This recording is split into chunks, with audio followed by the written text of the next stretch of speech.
Over recent years, cybercriminals have begun adding malicious QR codes to spam and phishing emails. So in MDaemon 25, we added QR code detection to the content filter, and I'm going to show you how to configure QR code detection in MDaemon. First, in MDaemon Remote Administration, we navigate to the Security menu, and then we click on the content filter right over here. We'll create a new rule. I will call my new rule QR code detection. And then this rule can be applied to the local or remote queue. The local queue in MDaemon is the queue that collects mail addressed to local MDaemon users for your local domain. The remote queue contains mail addressed to external domains, in other words, outbound mail. In this particular case, I'm going to go ahead and apply this rule to both the local and remote queue.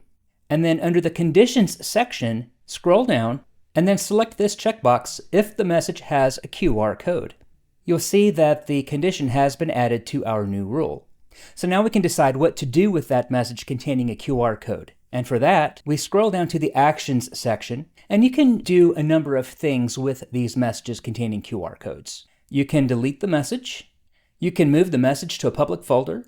And just because it's called a public folder doesn't mean it's accessible by everybody. As an administrator, you can configure access control rights to that public folder so that only authorized individuals have access to that folder. And you can perform other actions such as flagging the message for require TLS, or even adding a warning to the top of the message, say for example a warning to indicate that the message contains a QR code and to use caution when opening QR codes.